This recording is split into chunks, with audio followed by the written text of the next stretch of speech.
जो औलिया अल्लाह का सहारा और वसीला नहीं लेता, ना उसका दीन मुकम्मल है, ना उसका ईमान मुकम्मल है। अपने दीन और ईमान को कामिल करने के लिए औलिया अल्लाह का वसीला जरूरी है। जरा जोर से बोले, और जरा जोर से बोले, औलिया अल्लाह का वसीला जरूरी है। जब तक आप औलिया अल्लाह का वसीला नहीं लेंगे, जब तक आप औलिया अल्लाह को अपने लिए जरिया नहीं बनाएंगे, उस वक्त तक ना आपका दीन कामिल हो सकता है, ना आपका ईमान कामिल हो सकता है, ना आपकी जिंदगी कामयाबी की तरफ जा सकती है। इसीलिए तो मेरे भाई जरा गौर तो करो, कुरान हम रोजाना पढ़ रहे हैं, नमाज में खड़े होके हम कुरान की तिलावत कर रहे हैं, लेकिन अफसोस की बात है कि आज का मुसलमान कुरान को समझ नहीं रहा है, इसीलिए गुमराह होता चला जा रहा है, गुमराह होता चला जा रहा है। रब्बे करीम बंदे को नमाज में बुलाता है और एक दिन में बंदे से 48 रकअत नमाज पढ़ाता है। कितने?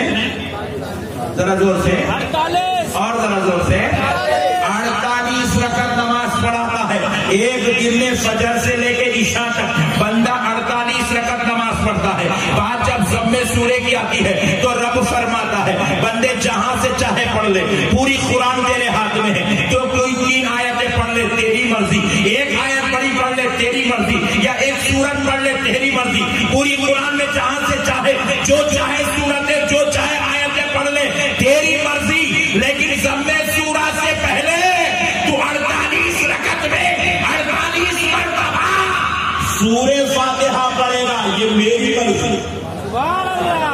अल्लाह कहता है बंदे तू सूरे फातिहा हर रकअत में पढ़ेगा,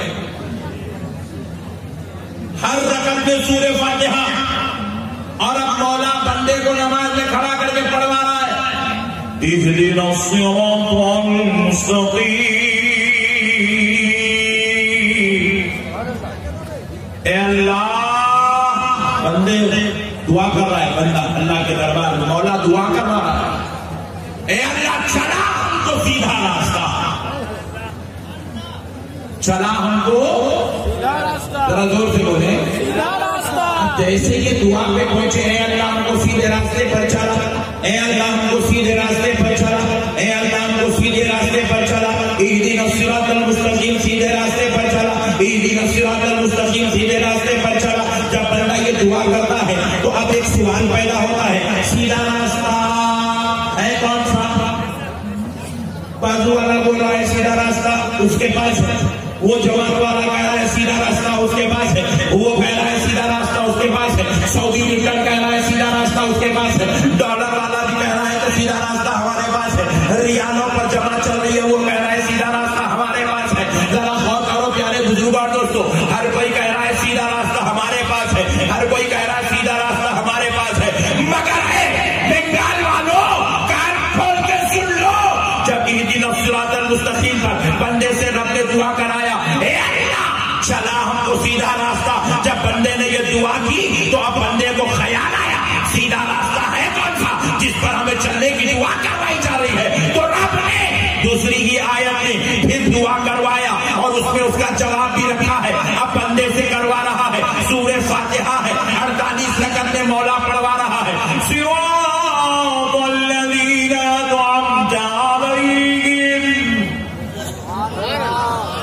क्या दुआ करवा रहे हैं मौला? ए अल्लाह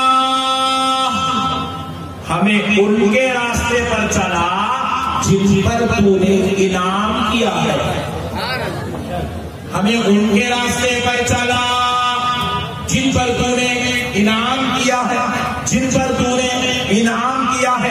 ए अल्लाह हमें उनके रास्ते पर चला जिन पर तूने इनाम किया है, ए अल्लाह हमें उनके रास्ते पर चला जिन पर तूने इनाम किया है। मतलब ये हुआ कि कोई और भी है जिनके ऊपर अल्लाह ने इनाम किया है और हमें उनके पीछे चलने का हुक्म दे रहा है, उनके पीछे चलने की दुआ करवा रहा है, उनके रास्ते पर चलने की दुआ करवा रहा है। अब जरा गौर करो प्यारे बुजुर्ग और दोस्तों, हमने सोचा ए अल्लाह वो इनाम याफ्ता लोग कौन है, वो इनाम याफ्ता कौन है जिन पर तूने इनाम किया? तो अब ये जवाब किसी मौलवी से पूछने की जरूरत नहीं है, किसी मौलाना से पूछने की जरूरत नहीं है, किसी हजरत से पूछने की जरूरत नहीं है कि इनाम याफ्ता कौन है।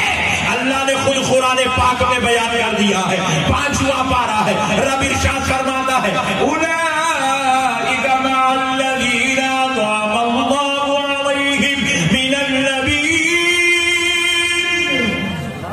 वस्सिद्दीक़ीन वश्शुहदाኢ वस्सालिहीन। अल्लाह माशाअल्लाह। अल्लाह रब्बुल इज्जत कुरान पाक के जरिए से बंदों को खबर दे रहा है कि लोगों जिनके पीछे चलने की मैंने तुमसे दुआ करवाई है वो कोई और नहीं, वो मेरे नबीयीन है, वो इनाम याफ्ता नबीयीन है, वो इनाम याफ्ता सिद्दीकीन है, वो इनाम याफ्ता शुहदा है, वो इनाम याफ्ता सालिहीन है। तुम इनके पीछे चलो तो तुम नजात भी पा जाओगे, मग़फ़िरत भी पा जाओगे, रब का खुर्ब भी पा जाओगे, अल्लाह की मोहब्बत भी पा जाओगे और तुम्हारा रब तुमको राजी होकर जन्नत में जगह भी अता कराए। नारे तकबीर, नारे रिसालत, नारे रिसालत, मसलके आला हज़रत महबूब औलिया कॉन्फ्रेंस, नारे तकबीर। प्यारे बुजुर्गों और दोस्तों, गौर करो, नमाज में बुलाकर दिन में 48 मरतबा अल्लाह अपने नेक महबूब बंदों के पीछे चलने की दुआ कराना। 48 मरतबा दिन में ये दुआ हो रही है, अल्लाह हमें इनाम याफ्ता बंदों के पीछे चला। इनाम याफ्ता कौन है? अल्लाह हमें नबियों के पीछे चला, हमें सिद्दीक़ों के पीछे चला, हमें शुहदा के रास्ते पर चला। ए अल्लाह हमें सालिहीन के रास्ते पर चला। प्यारे बुजुर्ग और दोस्तों, और इसको थोड़ा डीप ले जाऊं ताकि आपको मसला पूरा समझ में आ जाए। ये सिरातल लज़ीना अनअमता अलैहिम क्या है? रब दुआ कर रहा है, करवा रहा है, अल्लाह हमें उनके रास्ते पर चला जिनका तूने इनाम किया। ये रास्ते वाले कौन? नबीयीन, सिद्दीकीन, शुहदा, सालिहीन। अरे आपको मालूम है नबियों का सरदार कौन? नबियों का सरदार कोई और नहीं, मोहम्मदुर रसूलुल्लाह सल्लल्लाहु अलैहि वसल्लम है। सिद्दीकीन के सरदार हजरत सय्यदुना अबू बकर सिद्दीक रज़ियल्लाहु अन्हु है। शुहदा के सरदार हजरत सय्यदुना इमाम हुसैन है। और सालिहीन के सरदार कोई और नहीं, हजरत सय्यदुना शेख अब्दुल कादिर जीलानी, महबूब सुब्हानी, कुतुब रब्बानी, पीर लासानी, सरकार गौसे आज़म है।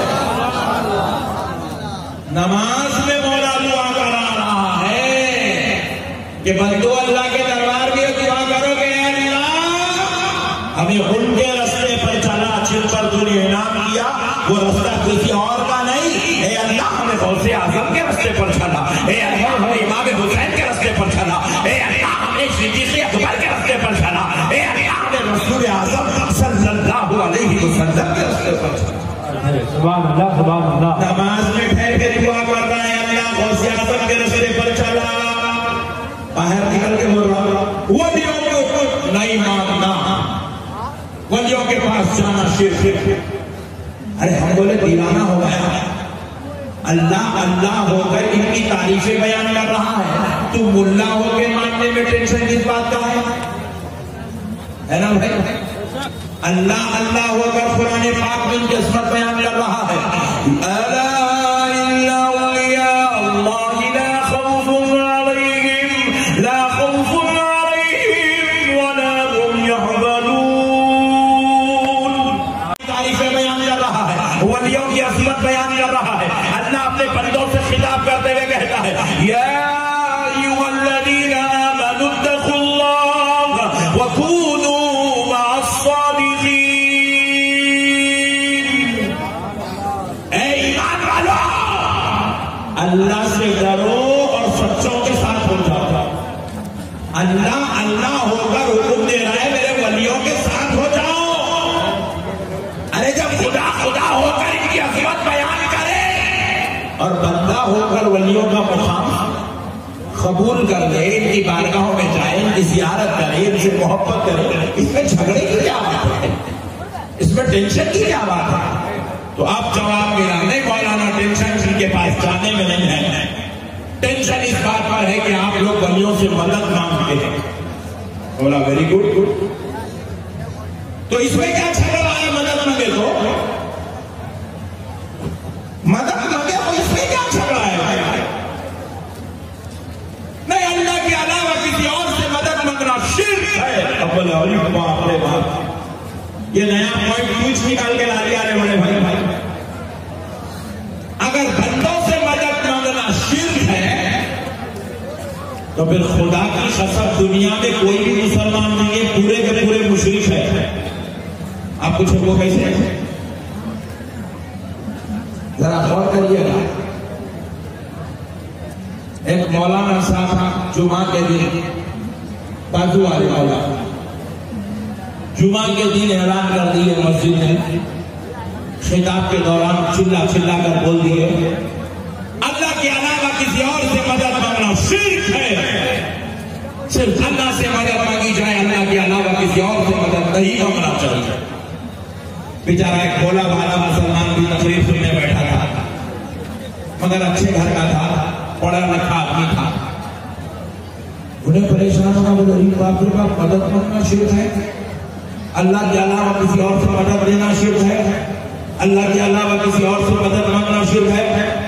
जब उन्हें ये सोचते सोचते रहा, बात सहन में फिट हो गई कि अल्लाह के अलावा किसी और की मदद नहीं ले सकते, अल्लाह के अलावा मदद लेना शिर्क है, बंदों से मदद हरगिज़ नहीं लेना चाहिए। इसी अकीदे पर कायम हो गया, दरगाह को भी जाना छोड़ दिया, मौलवी मुल्लाओं से मिलना छोड़ दिया, पीर और मुर्शिद से भी ताल्लुकात खत्म कर लिया।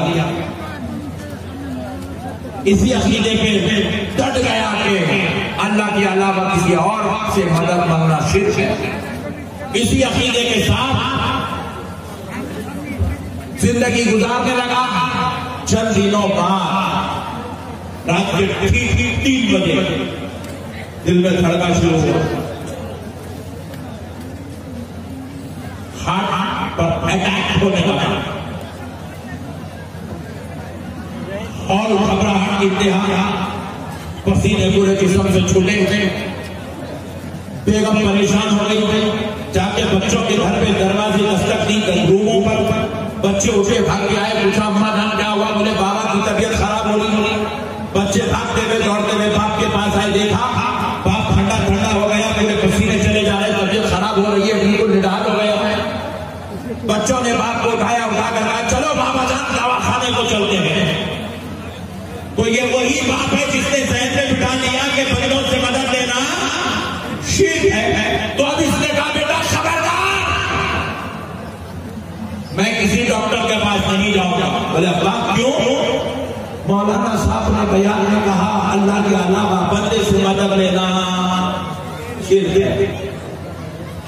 बोले बेटे मैं सब कुछ कर सकता हूं, मगर बंदे की मदद लेकर शिर्क नहीं कर सकता। बच्चे बोले ये क्या नया आइटम लेके आइए, तो डॉक्टर के पास जाना शिर्क, दवाखाने को जाना शिर्क, डॉक्टर की हेल्प लेना, मदद लेना शिर्क। बोले अब्बा वो कौन सा दीवाना मौलाना है जो मुझे सिखा के छोड़ दिया? बोले नहीं बेटे, मौलाना कुरान से समझाए, हदीस से समझाए। जुम्मे के दिन मस्जिद में खड़े हो तो चिल्ला चिल्ला के बोले अल्लाह के अलावा किसी बंदे से मदद लेना शिर्क है। बोले खबरदार, मैं दवाखाने को नहीं आऊंगा, डॉक्टर के पास इलाज भी नहीं कराऊंगा। बच्चे बोले अब तक हम समझ रहे थे बाबा के हार्ट पे अटैक हो रहा, लेकिन ये तो ब्रेन पे भी अटैक हो रहा है। बच्चे बोले ऐसा नहीं समझे, मैं पकड़, बोले उन्हें पैरा पकड़ा, इन्हें हाथ पकड़ा, उठा के गाड़ी में डाले, दवाखाने को लेके आए तक बिल्कुल हालत हुई नाजुक हो गई। 5 मिनट में चीचा उड़ने वाले, मौत के घाट उतरने वाले। डॉक्टर ने सीधे पे हाथ रखा, पंपिंग किया, सांसें वापिस आई, वेंटिलेटर लगाया, इलाज शुरू किया। 2 दिन लगे समझने के लिए, 2 दिन के बाद चीचा उठ के बैठ गए।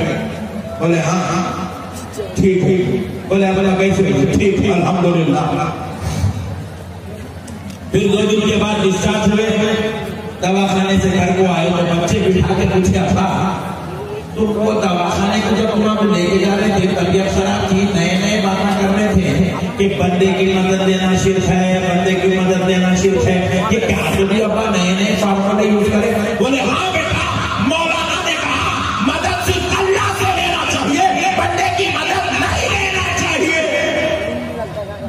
बोले अब्बा वो दीवाने मौलाना के पीछे नहीं गुजारे आप, उसके बातों में अगर रह गए तो आज आप डिस्चार्ज होके घर को नहीं आते थे, बल्कि हम लोग आपकी सियारत की फातिहा करने कब्रिस्तान को आते थे। बात समझ में आई? मेरे को ऐसा महसूस हो रहा है कि मेरी जुबान आप लोगों को समझ में नहीं आ रही। इतना बुरा लाइट लेके सुन रहे हैं मौलाना शौकत साहब, माहौल बदलना पड़ेगा, बंगाल का माहौल बहुत ठंडा है। अच्छा नहीं, सब चीजें आ जाए, ओके, नो प्रॉब्लम। बात समझ में तो आ रही है? नहीं बोले तो मैं बंगाली में बोलूँ? नहीं समझ में आ रहा है, बंगाली में भी बोल सकता हूँ। चुप बोला भी सही समझ में। तो प्यारे बुजुर्ग दोस्तों सुनो, बच्चे बोले वो दीवाने मौलाना के पीछे क्यों जा रहे हो? वो बेचारा फुकट में आपने मारने की चक्कर में था, वो खुद दीन नहीं पढ़ा, तुमको क्या उसके खाक दीन समझाएगा? बोले अब्बाजान सुनो, ये बंदे की मदद लिए बल्कि आप घर को वापिस आए, और फिर वो बंदा कोई नमाजी मुत्तकी परेशान तहज्जुद गुजार बंदा नहीं था जो इनके अब्बा की मदद करके इनको वापिस घर को भिजाया, बल्कि वो बंदे का नाम रमेश, डॉक्टर रमेश, रमेश की हेल्प लिया तो सेहतमंद हुआ और घर को आया। तो अब बाबा को पूरी बात समझ में आ गई। बोले मौलाना जुम्मा में चिल्ला चिल्ला के तो भयानक बोले, प्रैक्टिकल आंख पे देखी तो समझ में आया हकीकत क्या है। बोले आप थोड़ा और सहज हो गई, मस्जिद गए, जाके मौलाना साहब बोले मौलाना आप जुम्मा में चिल्ला चिल्ला के बोले बंदे की मदद देना शिर्क है, बंदों की मदद देना शिर्क है, बंदों की मदद देना शिर्क है। मैं भी तुम्हारे बातें सुन के बीमार होके खामोश घर में बैठ गया था, मरा तो मरा मगर बंदे की मदद नहीं लूंगा बोल के। लेकिन मेरे बच्चे पकड़ के लेके जाके दवाखाने में रमेश की मदद लिए, मेरा हार्ट प्रॉब्लम सॉल्व हुआ, मैं जो है एंजियोग्राम करा के वापिस गोलियां लेके घर को आया। अगर मैं बंदे की मदद नहीं लेता मेरी सांस उखड़ जाती थी, तुम्हारे पास मैं नहीं आता था, तुम मेरी खबर पे आते थे। तो अब मौलाना देख लिया बाप ने बाप मेरे को काम फंसा, तो मौलाना साहब बाजू वाला मौलाना बात चेंज कर दिया। बोले नहीं, मैंने ये कब कहा? मैंने ये कहा कि दुनिया के मामले में आप किसी चाहे मदद ले सकते, दीन के मामले में किसी बंदे की मदद नहीं लेना। दुनिया के मामले में ले सकते, रोड पे जा रहे गाड़ी की लिफ्ट ले सकते, हेल्प ले सकते, किसी से भी खर्चा मदद ले सकते, बच्ची की शादी है चंदा हम ले सकते, जो चाहे कर ले सकते, मगर दीन के मामले में सिर्फ अल्लाह की मदद लेना, दीन के मामले में किसी बंदे की मदद नहीं ले सकते। बात वाले मौलाना बोले तो अब ये जो चीचा हार्ट अटैक से फारिग होके आए थे, इन्होंने वहां से निकले सीधा सदर साहब के घर को गए, मस्जिद की कमेटी के सदर के पास गए, जाके बोले मोहतरम सदर मस्जिद, सदर इंतजामी कमेटी मस्जिद, आपसे गुजारिश है कि आप ये मौलाना जो हमारी मस्जिद के इमाम हैं, इनकी तनख्वाह क्या तारीख को दे दें? बोले पहली तारीख को। बोले खबरदार, ये पहली को आप मौलाना की तनख्वाह नहीं दीजिए, ये पहली को आप मौलाना की तनख्वाह नहीं देंगे। सदर साहब बोले अच्छी बात है, क्यों? बोले एक मसला मौलाना को सिखाना है, जरा आप ठहरो, तनख्वाह मत दो। बोले जी अच्छी बात। पहली तारीख के दिन इमाम साहब नमाज पढ़ाने आए, मौलाना साहब असल की अस्सलामु अलैकुम व रहमतुल्लाह, अस्सलामु अलैकुम व रहमतुल्लाह, असल की नमाज पढ़ा के पीछे देखे, ओ सदर साहब आ गए तनख्वाह लेके, खुश हो गए भाई साहब, सदर साहब आ गए, तनख्वाह मिलने वाली, दुआ करे। सदर साहब दुआ समाज होते निकल के चले गए, तनख्वाह दिए, मौलाना परेशान, फिर ख्याल आने मगरिब में रात हो गया, मगरिब की नमाज पढ़ा के फिर पीछे देखा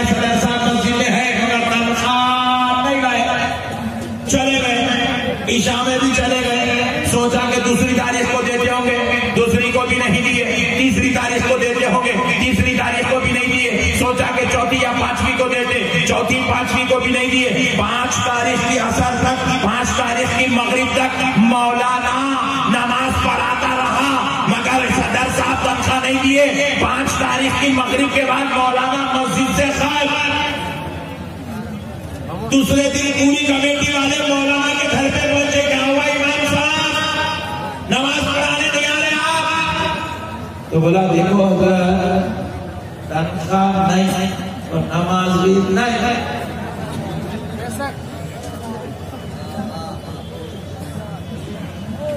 तनख्वाह दो, खिदमत दो। आप फुकट में खिदमत कराएंगे तो मैं खिदमत क्यों करूंगा? तनख्वाह। जैसे ही बोला वो मरीज उठ के खड़ा हुआ, चचा बोले मौलाना आज से 8 दिन पहले मैं तुमसे मसला पूछा तो तुमने चिल्ला चिल्ला के समझाया। दुनिया के मामले में बंदों की मदद ले सकते मगर दीन के मामले में नहीं ले सकते। तो इमाम साहब मौलाना ने कहा हाँ, मैंने जो कहा सच कहा। दुनिया के मामले में बंदों की मदद ली जा सकती है, दीन के मामले में नहीं ले सकते। तो मौलाना से उसने सवाल किया, आपने जो नमाज पढ़ाया वो दीन था कि दुनिया थी? वो दीन था कि दुनिया थी? अल्लाह के लिए पढ़ाया कि बंदों के लिए? तो मौलाना ने जवाब दिया अल्लाह के लिए पढ़ाया और वो दीन का अमल था। तो मरीज ने कहा खबरदार, अब तनख्वाह बंदों से नहीं, नमाज अल्लाह के लिए पढ़ाया तो तनख्वाह भी अल्लाह से चलेगा। बोले तो मौलाना की जमीन पैर के नीचे से 36 डिग्री से हट गई। परेशान हो गया, कहना क्या फंसा दिया भाई? बोले अल्लाह के लिए नमाज पढ़ाया, तनख्वाह भी अल्लाह से लेना। और तो इमामत छोड़ी ना, नहीं नल्ली मत दे तो मेरी। तकरीरों में बोला अल्लाह से मदद लो, अल्लाह से मदद लो, अल्लाह से मदद लो। तू भी अल्लाह से ही चलेगा। आज के बाद तू कमेटी से तनख्वाह नहीं लेगा, तू डायरेक्ट अल्लाह के पास से तनख्वाह नहीं, तू नमाज पढ़ाते रहे सामने। परेशान हो गया, बोला ये काला के फंसा दिया बड़े भाई। तो जब मौलाना की अक्सर ठिकाने आई, मौलाना बोले देखो बेशक